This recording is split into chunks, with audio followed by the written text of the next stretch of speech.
Hello and welcome to my new video, how to draw a city street view in one-point perspective step by step.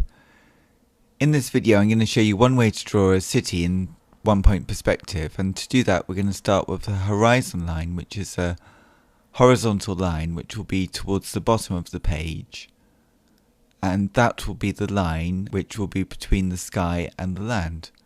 And on that we draw a dot in the center, and then from that we draw a angle line going towards the right, and then another angled line, a diagonal line, going towards the left. Now these two lines will be the road which are going towards the dot, which is the vanishing point. Now from this vanishing point in the center of the horizontal line, we need another line coming up towards the left, which will be the height of some of the buildings on the left hand side of this street. And then we'll need another line going towards the right, which will be the height of most of the tops of the buildings on the right hand side of the street. So we have our basic structure for the street already in place. Now we'll put a vertical line starting on the diagonal going down, and then from that vertical line where it touches the diagonal line we'll draw a right angled line towards the right, and this will be the start of the side of one of the near buildings in our street. And then I do another vertical line, and then we have the side rectangle of the nearest building. If I draw yet another vertical line, again from the diagonal, that will give me the length of the building, and then I can draw a triangle on the nearest side of the building, and that will give me the pitch of the roof. Next, I need to work out the angle here that goes to the vanishing point. I won't draw the line all the way along, just to some extent, and sort of imagine it going to the vanishing point. And then I'll copy the diagonal line of the pitch of the roof for the further line of the pitch of the roof. And therefore I've got my first basic building. Next, I'm going to draw another building, which is going to be behind this first building, with a tiny gap in between the two. So the vertical line is slightly to the left of the far side vertical line of the first building. Then I read it across with a horizontal line, and then I put another pitched roof. For the first few buildings, I don't know why, but they're going to have pitched roofs. Then I'm sort of visualizing the diagonal line going towards the vertical without drawing it all the way along. And then I need to work out here if there's going to be any part of the side of the roof that I'm going to see. So it's going to be a really small, thin sliver of a roof, but I'll put it in anyway, and I can work that out again by reading to the vanishing point. Now on the left hand side I need some buildings here, so I'll put a vertical line quite close to the left hand side, and then I'll put another vertical line, and this will be the facade of the first building that I'll draw on the left hand side. Now this building I'm going to divide into equal stripes, and all of these will be like floors of the building, which will go, if they were continuous lines, to the vanishing point.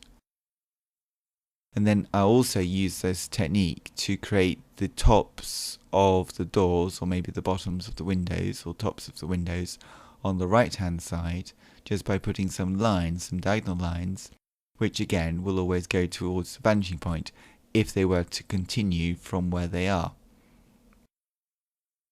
So next I will put a little door in here for the nearest building on the right hand side, and then on the left hand side I'll sort of echo that and put a door structure here, reading across from the vanishing point to find out where the top of the door goes, the angle of the top of the door, and then it's just up to me where the vertical line will go. And then I'm going to extend the vertical line on the left hand side to make this building taller. Indeed, I'll make the building to the left a bit taller, because that will make it seem nearer. And then I'm going to place another building, again not right next to the building with stripes, but a little gap in between it, and then the far wall of it as well. And these vertical lines always need to be vertical like the sides of your paper, the left and right hand sides of your paper. Now this building, I think I'm going to make it a little bit more complicated, so I'll put a little roof in here, like a pitched roof triangle, and then I can read across from the tops of these to the left at sort of 90-degree angles so that they're parallel to the horizontal line that we did earlier on. And then that will create the top of the building. And then imagining this as some sort of church, I might put a window in here. So I'm working out from the other diagonal lines that I've already got and knowing where the vanishing point is. I'm working out the top and the bottom of the window first because I know that the vertical lines are just going to be vertical. I'll put in some small markings within the window just to show that it's an area which has some complexity to it. And then below the window I need some sort of door or entrance way to this building, and I've made it quite large here. I'll probably put an inner doorway or some stairs in here just to break it down into a more reasonable size. Quite often in churches you have a big door and then within the big door there's a smaller door. Anyway, I'm just making up these buildings as sort of interesting shapes. And here I'm going to divide this building up into vertical lines, and I think this will help with the structure of this building.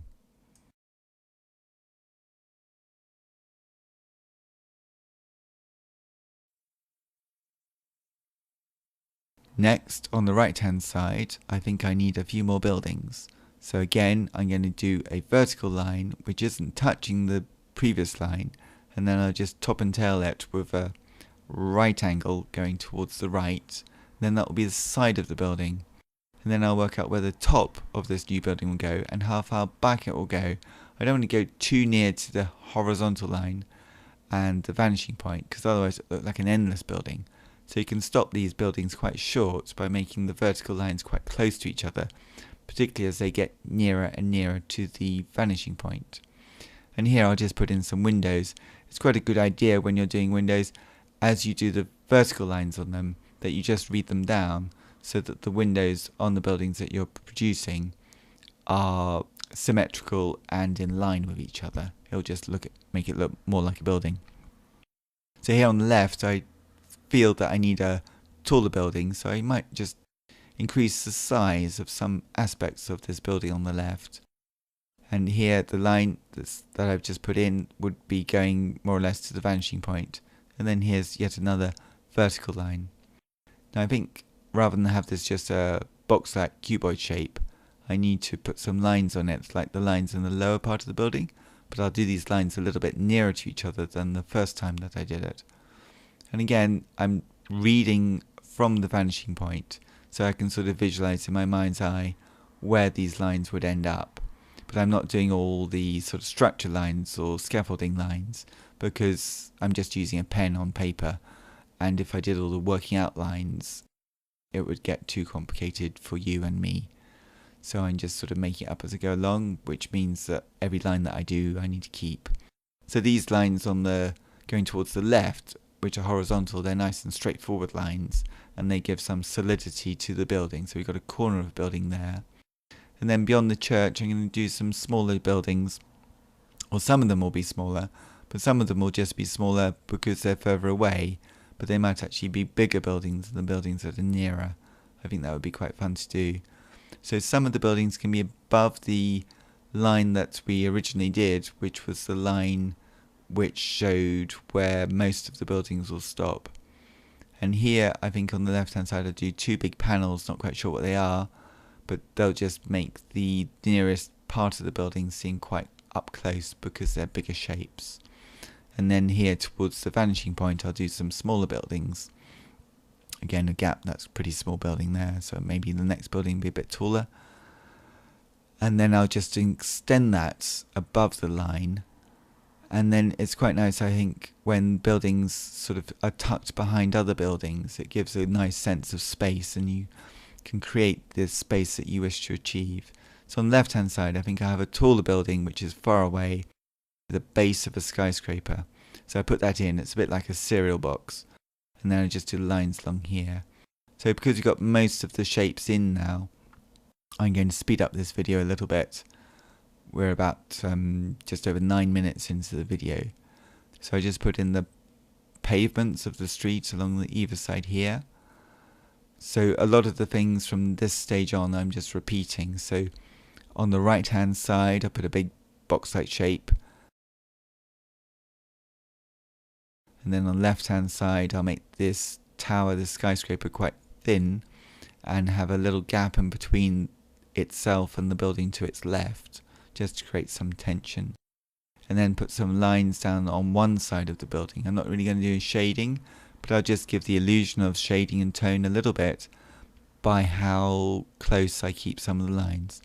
So along this building on the right, if I just do a few dashes at the top and then I can read those lines down, and then I get some repeated windows, and then just put a roof on this earlier building. I think on the right hand side I'm going to have to invent something on the first building that I did, just to make it look a bit more complicated, because it's got the structural lines of the first few lines that we did on the drawing. On the left hand side of this church I'm doing some horizontal lines which are diagonal because they're in perspective going to the vanishing point. Putting the roofs in, not making them jet black, but just making them a little bit darker by adding lines to them. And again, vertical lines on this building and then horizontal lines going towards the vanishing point. So at this stage I'm trying to get some scale to the buildings. I think I want to make it a little bit more dramatic, so I'm going to put some more buildings in the background as I speed up this video a little bit more again, because the next stage really is just to put many more windows in, and they all need to follow the rules, the basic structure of a one-point perspective drawing, which is keeping all the verticals vertical, all the horizontals horizontal, and then all the lines which are horizontal but are going away from us at an angle, they all need to end up at the vanishing point. So it's a simplified way of seeing things. It's not really what reality looks like, but it's quite a useful thing to... it's a useful way to depict a three-dimensional scene with a piece of paper and a pen in a two-dimensional way. So speeding along here, you can see the development of putting more and more buildings in. Well, I hope you like this video and I hope it's useful for your own drawing. Please subscribe to my YouTube channel, Circle Line Art School, for many more art videos. Thank you very much for watching and see you next time.